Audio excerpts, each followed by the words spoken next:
Estamos en el segundo punto donde estamos tratando de mirar las características de la Escritura.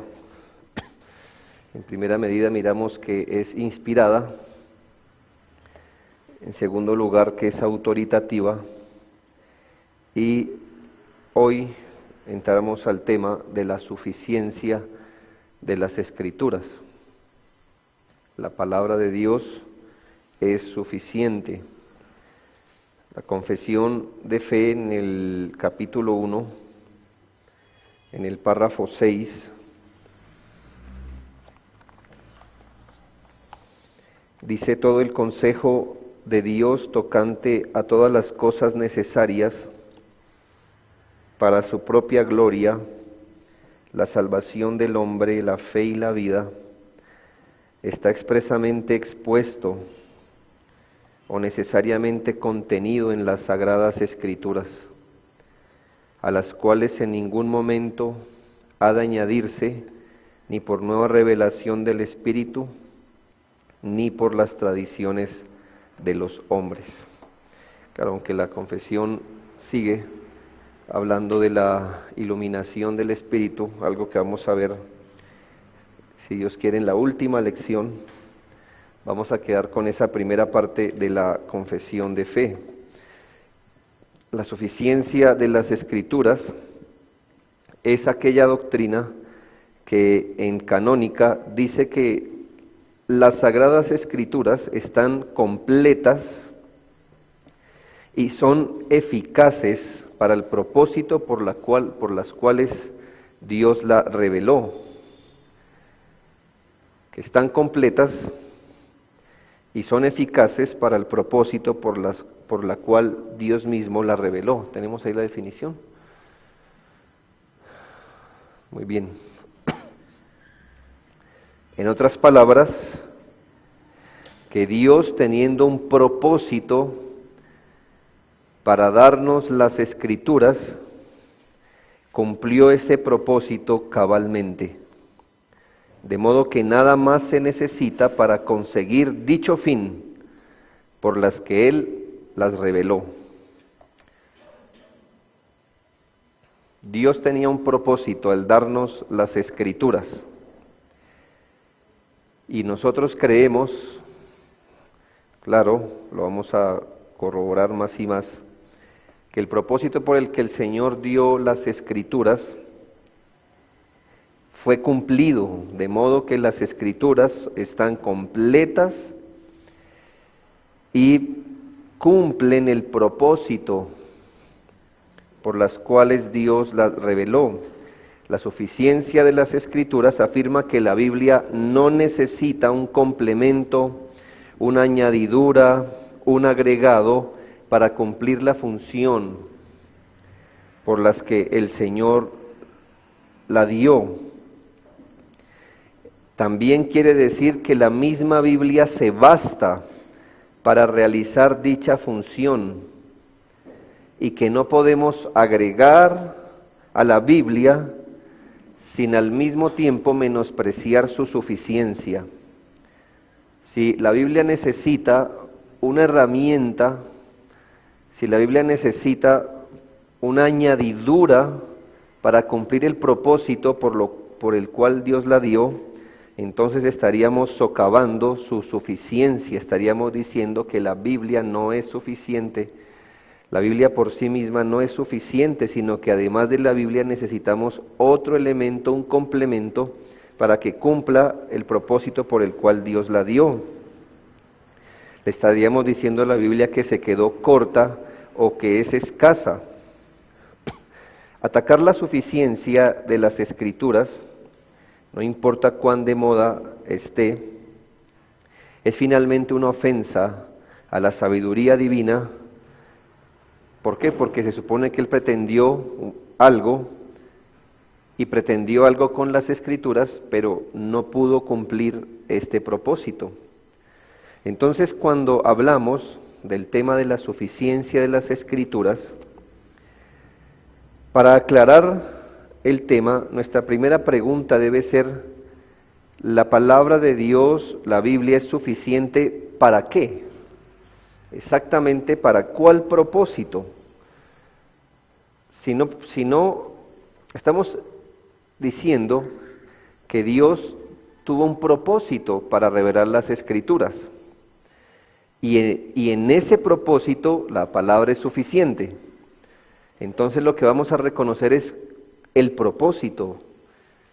Si no identificamos cuál es el propósito que Dios tenía al darnos la palabra, entonces no pudiéramos hablar de la suficiencia de la Biblia para darnos o para conseguir ese propósito. Siendo el registro inspirado de revelación divina verbal, las Santas Escrituras son suficientes para lograr los propósitos que Dios dio en su revelación verbal. La respuesta que nos ayuda a identificar la confesión de fe es esta: todo el consejo de Dios tocante a todas las cosas necesarias para su propia gloria, la salvación del hombre, la fe y la vida, está expresamente expuesto o necesariamente contenido en las Sagradas Escrituras.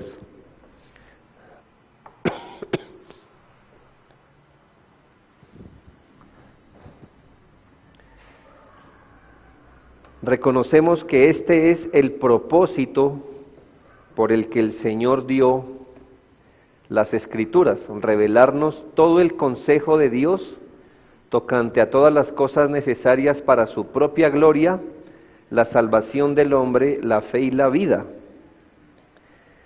Reconociendo el propósito, podemos decir que la palabra de Dios es suficiente, no necesita añadidura para cumplir este propósito en el individuo.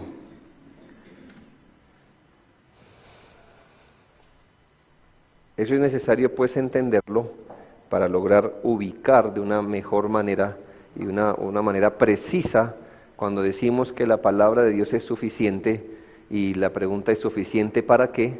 Pues para revelarnos todo el consejo de Dios tocante a la gloria de Dios, la salvación del hombre, la fe y la vida. Bien, miremos un segundo punto que es el alcance. Vimos la declaración, segundo, el alcance. El primer asunto que hay que notar de este enunciado es que describe los límites de la suficiencia de la palabra de Dios. La Biblia misma no sustenta, escuche bien, la idea que la Biblia sea suficiente para enseñarnos todas las cosas de todo tema para vivir en el mundo de Dios. Debemos reconocer esto. La suficiencia de las Escrituras y la misma Biblia no sustenta la idea que ella es suficiente para enseñarnos todas las cosas de todos los temas del mundo de Dios. Ni siquiera la Biblia es suficiente, ni siquiera la misma Biblia tiene la pretensión de enseñarnos cosas que podemos saber por otros medios. La Biblia no es adecuada, por ejemplo, como un libro de texto de matemáticas. La Biblia no es adecuada como un libro texto de historia o de biología. Y aunque nosotros reconocemos que los datos que relacionan a la Biblia son ciertos, estamos diciendo que usted no va a la Biblia buscando información que ella no pretende dar. Es como usted frustrarse con un directorio telefónico porque allí no encuentra una receta de cocina. Seguramente usted, el sentido común le dice, no es el libro, no es el libro. Lo máximo quizá pueda el directorio telefónico señalarle dónde enseñan cocina, tiene sus límites. Así que muchas personas se frustran cuando van a la palabra de Dios porque no encuentran todas las respuestas de todas las cosas del mundo de Dios. Pero es que Dios no dio la Biblia para darnos todas las respuestas de todas las cosas, de todas las áreas de la vida en el mundo de Dios. El propósito es revelarnos todo el consejo de Dios tocante a todas las cosas necesarias para su propia gloria, la salvación del hombre, la fe y la vida. Jamás la Biblia fue diseñada para servir a tal propósito. La Biblia no es suficiente para darnos cualquier tipo de conocimiento, ni fue dada para dar un conocimiento que de ninguna otra manera podamos adquirir. Más bien, la Biblia nos da la información de cosas que de ninguna otra forma pudiéramos saber de forma infalible e inerrante. ¿Me hago entender? La Biblia nos da esa información de los asuntos que por ningún otro medio pudiéramos llegar a entender de forma infalible o conocer de forma infalible e inerrante. Vuelvo y le repito, no es que la Biblia, es decir, ya que estamos diciendo que la Biblia no es un texto de matemáticas, biología, historia, no estamos queriendo decir que los datos de biología, historia que tenga la Biblia sean falsos.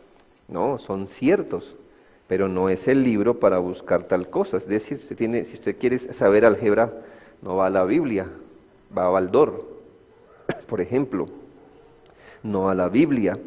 Si necesita saber medicina, usted no va a la Biblia, ¿verdad? ¿Por qué? Porque ese tipo de conocimiento es revelación general de las cosas que Dios ha dado para que el hombre las mire. Estamos hablando de revelación especial. Cuando hablamos entonces del tema de la suficiencia de la Escritura, tenemos que estar muy claros.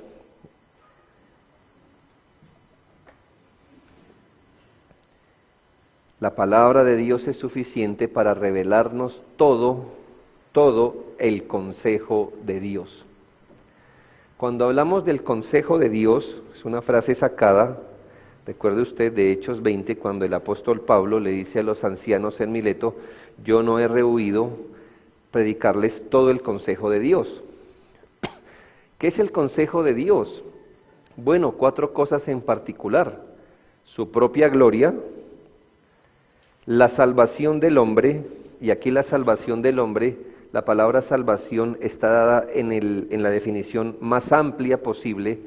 A veces cuando pensamos en salvación pensamos solo en regeneración o en conversión, pero pensemos en la salvación, en todo el proceso de la salvación que nos revela la palabra de Dios, que empieza desde la elección y termina en glorificación. Así que sí, la palabra de Dios nos da el conocimiento de la salvación en el sentido más amplio de la palabra. También la palabra de Dios es suficiente para revelarnos nuestra fe, es decir, el contenido de nuestra fe, o otra forma de decirlo, de nuestra doctrina. Y por último, el consejo de Dios se refiere a todas las cosas que necesitamos para la vida. Entonces, el consejo de Dios incluye todas aquellas cosas que debemos saber y entender para vivir para la gloria de Dios. Nos da el entendimiento de la salvación hasta de cómo proceder a ella, de nuestras doctrinas y de cómo debemos vivir. Es en estas 4 categorías donde la Biblia es suficiente y donde la Biblia proclama su autosuficiencia. Todo lo que necesitamos saber para estas cosas, a nivel de vivir para la gloria de Dios, lo que hacemos, pensamos, sentimos, creemos, está en la Biblia. Todo lo que necesitamos saber con respecto a la salvación, el fin, el medio, etcétera, lo que debemos creer, lo que no, todo está allí, todo aquello que necesitamos para vivir una vida justa, santa, veraz, está en las Sagradas Escrituras, y y para dar esta información, la palabra de Dios es suficiente, no necesita ayuda, no se queda corta. Lo tercero que necesitamos entender es el modo de la suficiencia de las Escrituras. La confesión de fe usa una expresión que aclara el punto. Dice, todo el consejo de Dios está expresamente expuesto o necesariamente contenido en las Sagradas Escrituras. Para entender el modo o la forma en que la suficiencia de las Escrituras opera, debemos entender la frase, lo que no está expresamente expuesto, está necesariamente contenido. Esto nos va a ayudar a ser sabios cuando nos acercamos a la Biblia y a no desviar el propósito o el significado que tienen varios textos. Muchos huyen de la responsabilidad moral de las Escrituras buscando asuntos ocultos, cabalísticos detrás de la Biblia, deducciones enredadas, implicaciones por allá, que si la Biblia dice esto, entonces se supone que, y eso enreda en el asunto. A ellos les diríamos que, volvamos al anterior, a ellos les diríamos que el consejo de Dios en la Biblia no hay que buscarlo detrás de significados ocultos ni suposiciones vagas, porque el consejo de Dios está como expresamente expuesto. Y aquellos que también huyen de la responsabilidad de las Escrituras, diciendo, por ejemplo, la Biblia no dice nada de esto, porque es que ellos quieren que la palabra de Dios con versículos les digas hasta su nombre y el caso específico. ¿Qué les diríamos a ellos? Que el consejo de Dios está necesariamente contenido, es decir, usted puede llegar a ella por implicaciones también. Ya vamos a ver esto. Miremoslo primero. Expresamente expuesto. La frase expresamente expuesto o expresamente establecido se refiere particularmente al carácter de la revelación en su forma directa. Es decir, ¿qué es algo expresamente expuesto? Donde la palabra de Dios nos dice sí, no, donde enseña positivamente o donde enseña negativamente algo. Estamos hablando de preceptos, doctrinas, mandamientos, sean estos positivos, negativos. No sé si eso lo tengo en definición.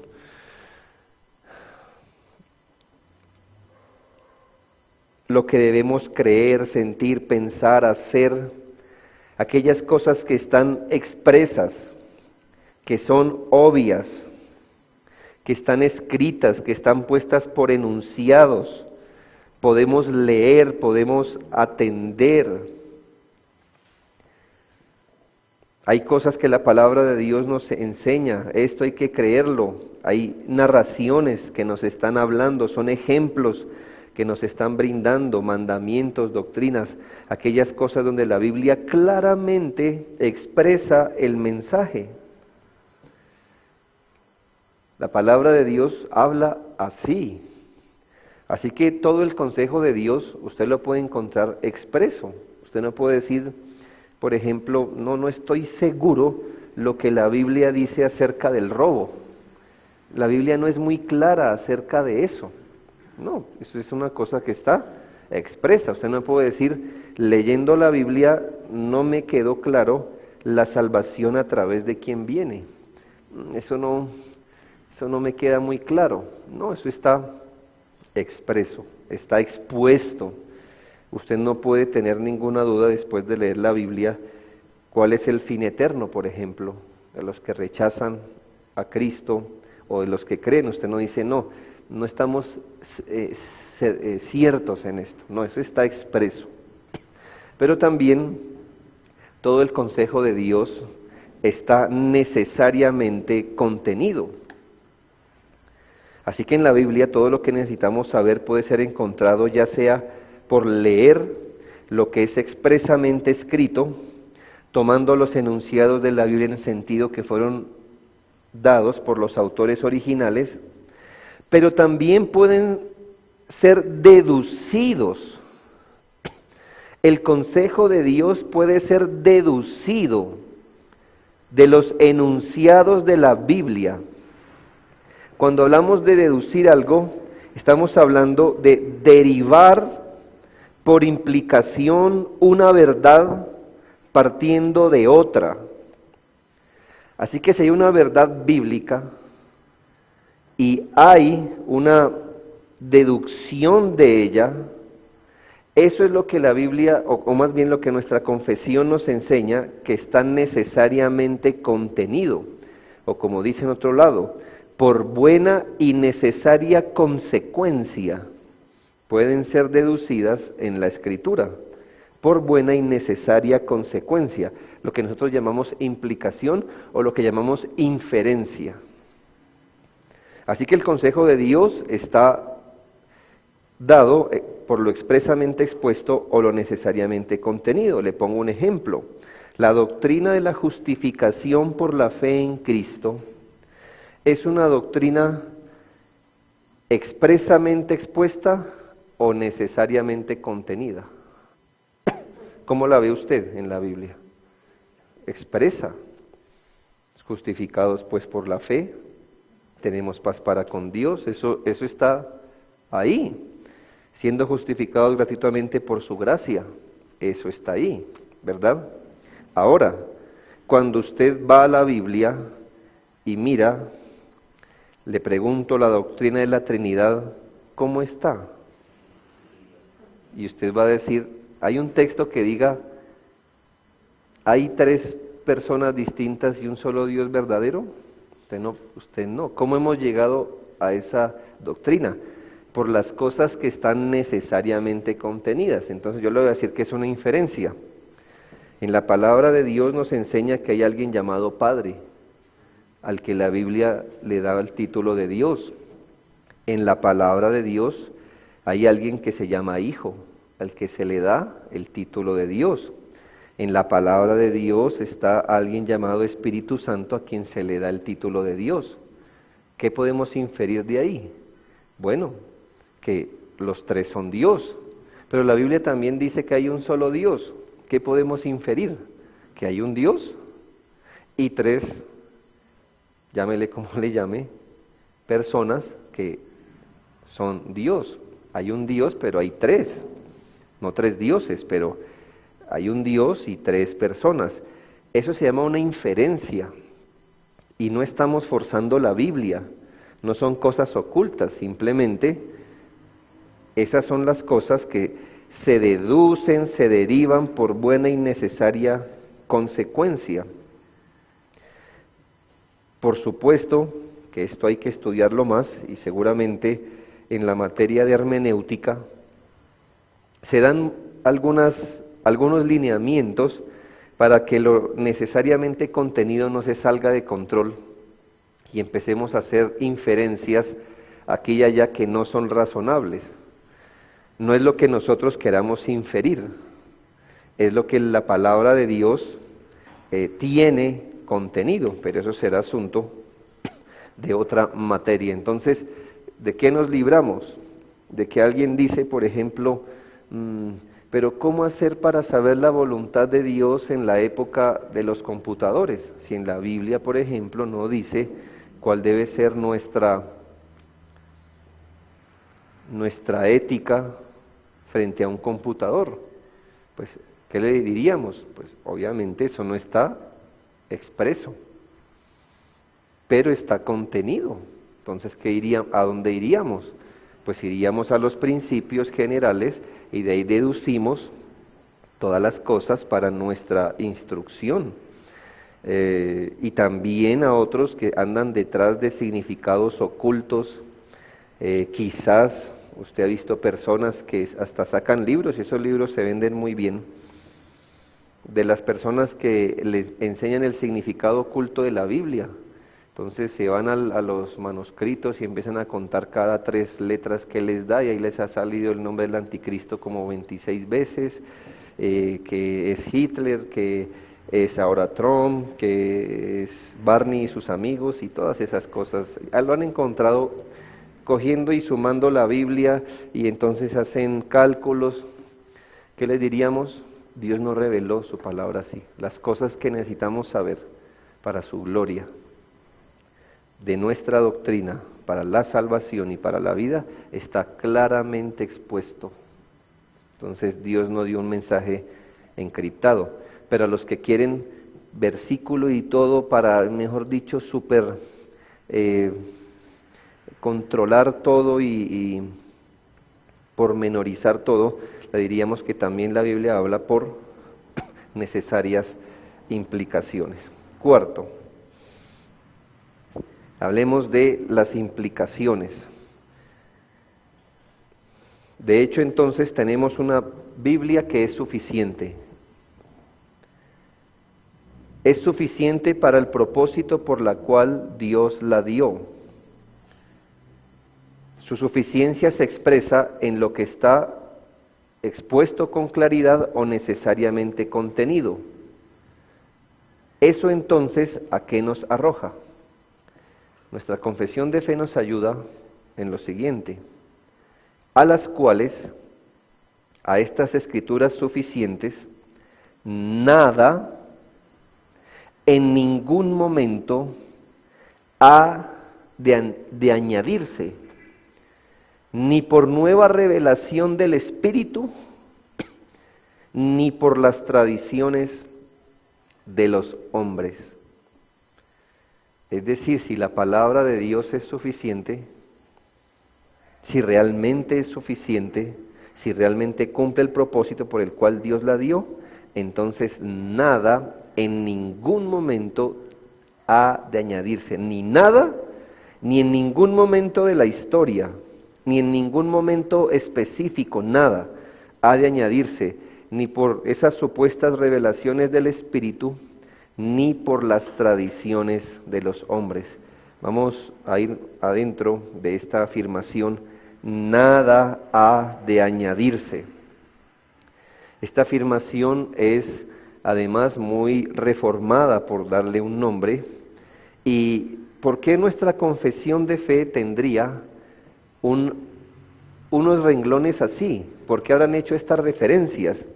Bueno, en la época de la Reforma se puso, cuando se enseñó la suficiencia de las Escrituras, se puso en evidencia un sinnúmero de ideas y supersticiones venidos de muchos lados. Por ejemplo, algunos grupos anabaptistas afirmaban que ellos tenían revelaciones de Dios directas. Otros, una sociedad de amigos, los cuáqueros, yo creo que aunque no todos fueron así, ni todos los anabaptistas, hubo un grupo de anabaptistas radicales, que son los que estamos hablando, y no creo que todos los cuáqueros hayan hecho eso, pero un grupo importante de ellos decían tener una luz interior del Espíritu, y entonces ellos empezaban a regir su vida de acuerdo a esa luz. Eso sobrevive hoy. No le estoy hablando algo de otro idioma, aquellos que andan por sentires, por los sentires, lo que sienten. Ay, Dios me está inclinando, Dios me hizo sentir, y el sentir, la luz interior, esa vocecita que se escucha adentro de la cabeza, que le dice a uno algo aquí y algo allá. Y esto ya en las épocas de la Reforma, había grupos sectarios, son grupos sectarios que reclamaban para sí tener esa cierta capacidad de traer palabra de Dios o de ser guiados por el Espíritu de acuerdo a los sentires del corazón. Por otro lado, Roma, o la Iglesia romana, había dicho que sus tradiciones complementaban las Escrituras, como lo vimos en una de las clases primeras, que las Escrituras más la tradición. Y entonces había tanto desorden que cuando la Reforma habló de que a las Escrituras nada, ni en ningún momento ha de añadirse algo. Hoy también es necesario decirlo, por supuesto que los grupos carismáticos, ellos creen en que Dios hoy sigue revelando algo del consejo de Dios. Ellos traen palabras para decirnos cómo vivir para la gloria de Dios, muchas veces de cómo guiar la vida. Lamentablemente han ido más allá diciéndonos qué cosas en doctrina deberíamos creer, doctrinas nuevas.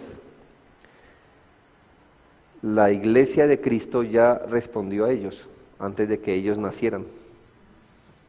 Nada ha de añadirse.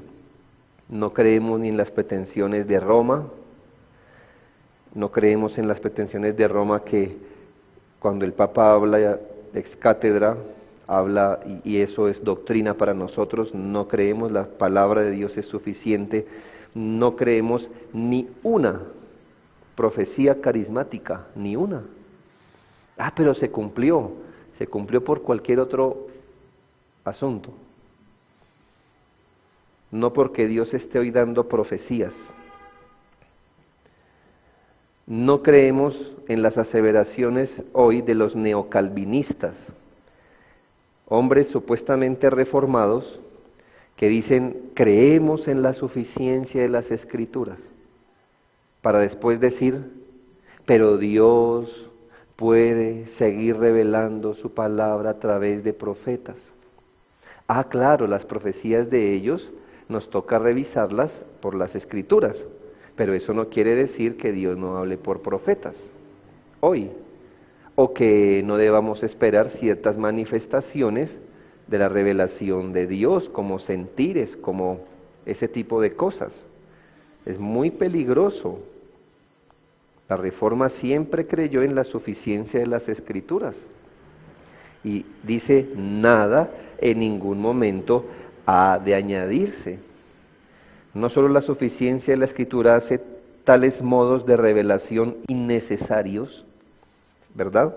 Es decir, si tenemos una Escritura suficiente, ¿para qué otras maneras de conocer lo mismo? Ahí sí, como diría un puritano, si las profecías que se dan no concuerdan con la palabra, hay que desecharlas. Y si las profecías que se dan concuerdan con la palabra, son innecesarias. Ya la palabra lo dijo, para que una profecía para decir lo mismo que la palabra dijo, sea lo uno, sea lo otro, lo que el puritano quería decir es, no necesitamos, es innecesario, sino que los principios afirmados en la Biblia misma nos llevan a rechazar todas alegaciones de nueva revelación o las tradiciones no establecidas por la palabra de Dios. Algunos puntos donde podemos argumentar esto de la suficiencia es, primero, tengo allí, muy bien, ni una nueva revelación ha de ser añadida a los oráculos de Dios, entendiendo que Cristo y sus apóstoles predijeron la venida de falsos profetas y falsos maestros. El Señor nos advirtió que no iba a faltar gente con la pretensión de estar hablando de parte de Dios, por eso le llama profetas, pero son falsos. Así que esto ya estaba predicho. Usted no se puede escandalizar diciendo, pero ¿por qué hoy hay gente diciendo que habla de parte de Dios? Esos mensajes. El Señor ya lo dijo, eso iba a aparecer. Gente que decía que hablaba de Dios, por eso se le llama profetas, pero Dios no los mandó, por eso son falsos. Y la palabra de Dios nos advirtió a no prestar atención a sus famosas revelaciones. ¿Cómo saber si alguien es un falso o un verdadero profeta? Bueno, si es un maestro verdadero, nos hablará de la palabra de Dios, que es infalible, que es inerrante y suficiente. Si es un falso, hablará de Dios, de las doctrinas de la vida, sin ir a las Escrituras, escuchando pues su propio corazón. Así que Dios, Cristo, ya lo había predicho y sus apóstoles ya lo habían vaticinado también. Segundo, les recuerdo que el apóstol Pablo denunció o promulgó, declaró una maldición sobre todos los que prediquen otro evangelio que el que está contenido en las Escrituras. Esto es muy importante porque ya para la época que se escribió Gálatas 1, 8 y 9, donde el apóstol dice que sea anatema el que venga con otro mensaje, ya para la época de Gálatas, el apóstol estaba convencido que lo que le había dado a los Gálatas era un mensaje que ya no podía crecer, ¿sí? Ya no podía aumentar, porque les dijo, si alguien viene con un evangelio distinto al que les hemos enseñado, sea anatema.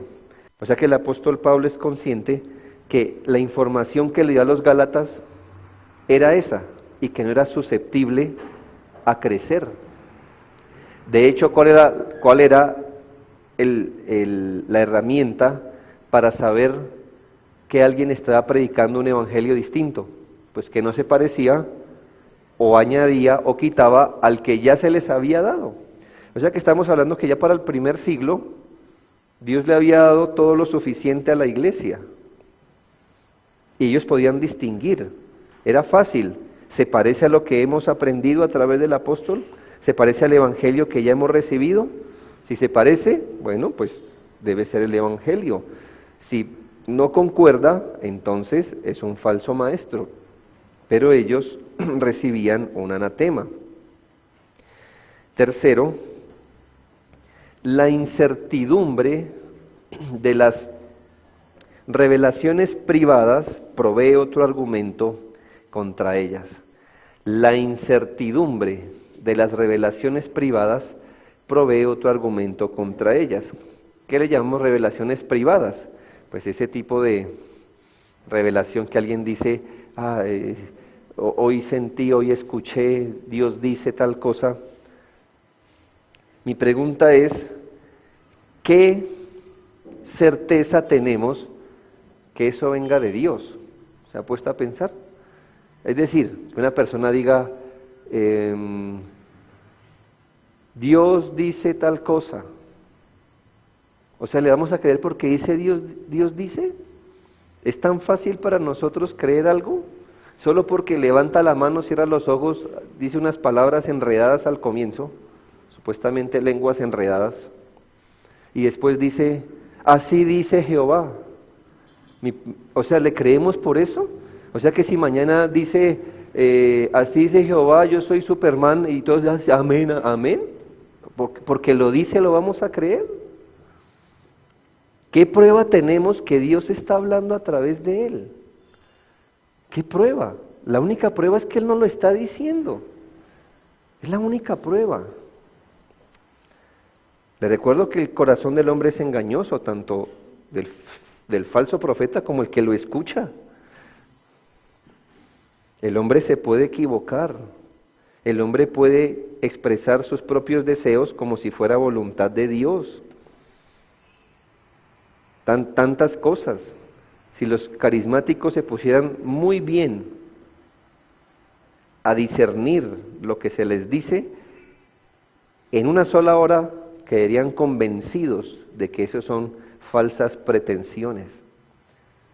¿Acaso es algo, cuántos de nosotros no hemos visto tal cosa? Supuestamente palabras de Dios a gente donde el caso no aplicaba a esas personas, por ejemplo. Profecías fallidas. Eso ha pasado.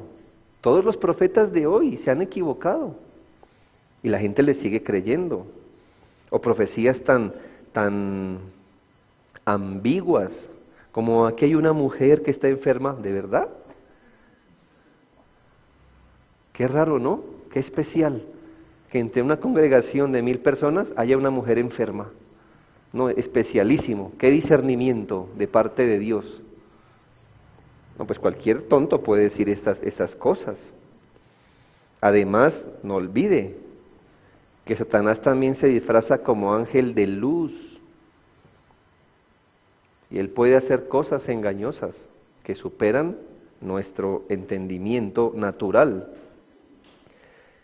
Hermanos, las relaciones privadas son inciertas.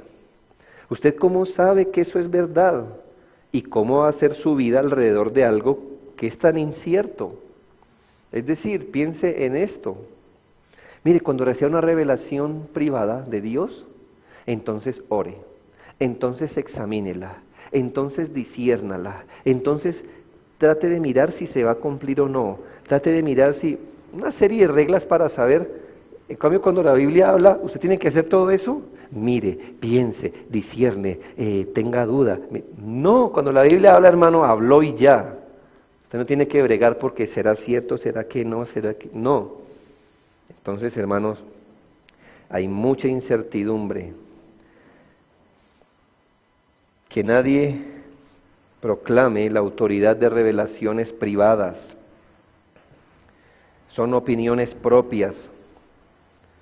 Dios ya habló y todo el consejo de Dios está expresamente expuesto o necesariamente contenido por en las Sagradas Escrituras. Y por último, tampoco han de ser añadidas a la palabra de Dios las tradiciones de los hombres.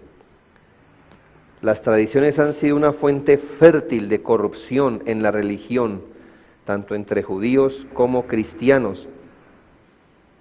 Cuando el Señor apareció en la tierra, Él encontró a los judíos tan degenerados que su religión consistía casi completamente en la observación de tales tradiciones. Por eso el Señor les dice: habéis invalidado el mandamiento por vuestra tradición. Y dice: en vano me honran enseñando como doctrinas mandamientos de hombres. Hermanos, una tradición puede ser muy buena desde que sea una tradición bíblica. Nosotros tenemos tradiciones bíblicas, como congregarnos. Es una buena tradición que tenemos. Todos los domingos venir, por ejemplo, al templo. Es una tradición, pero es que es bíblico. Pero hay tradiciones que la gente pone al lado de la palabra de Dios, como diciendo: no, yo hago esto para mi santificación. Cualquier cosa, cualquier tradición. Póngale cualquier cosa que la gente haga por tradición religiosa. Yo hago esto para mi santificación. Bueno, ¿no estamos diciendo que todo lo que necesitamos saber para nuestra santificación está en la Biblia? ¿Por qué tenemos nosotros que inventarnos una tradición para ser más santos? Las tradiciones son una puerta abierta, las tradiciones fuera de la palabra de Dios. Son una puerta abierta para innovar, para meter corrupciones, para darle rienda suelta a la imaginación del ser humano. Entonces, nosotros creemos en la suficiencia de la palabra de Dios. Y aquí, déjeme darle un quinto punto. Bueno, más bien vamos a dejar este quinto punto para la segunda sesión de hoy, ya que es necesario dar aquí un balance que la misma confesión de fe nos ayuda a entender.